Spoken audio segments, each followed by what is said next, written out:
रत्नागिरी नगर परिषदेच्या प्रभाग क्रमांक 10 साठी आज मतदान होतं आहे आणि सकाळपासूनच या मतदानाला या ठिकाणी सुरुवात झालेली पाहायला मिळते आहे। मतदान केंद्रावरती मतदार राजाची या ठिकाणी गर्दी पाहायला मिळते आहे। 2 नगरसेवक पदांसाठी आज हे मतदान या ठिकाणी होताना पाहायला मिळते आहे। प्रभाग क्रमांक 10 मध्ये जवळपास 4200 एवढे मतदार आहेत। तर या प्रभागामध्ये महायुती विरुद्ध उद्धव ठाकरे सेना अशी लढत या ठिकाणी होताना पाहायला मिळते आहे।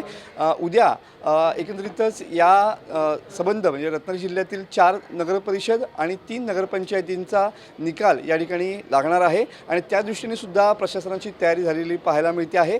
सत्ता केंद्र ही सत्ता केंद्र कोणाच्या हातात असतील या अनुषंगानं सध्या सगळ्यांच्याच उत्कंठा या ठिकाणी वाढलेल्या पाहायला मिळत आहेत। आणि जर बघितलं तर तुम्ही बघू शकता की या ठिकाणी नगरपरिषदेच्या या प्रभाग क्रमांक 10 साठीची मतदान जे आहे ते सुरू झालेलं पाहायला मिळतं आहे।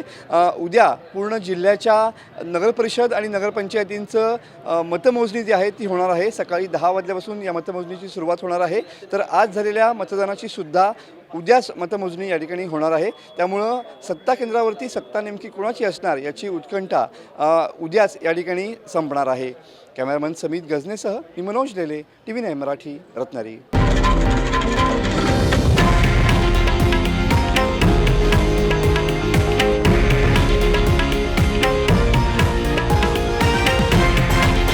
हे आहे देशातील नंबर 1 न्यूज नेटवर्क आणि आपण पाहत आहात TV9 मराठी, एकमेव।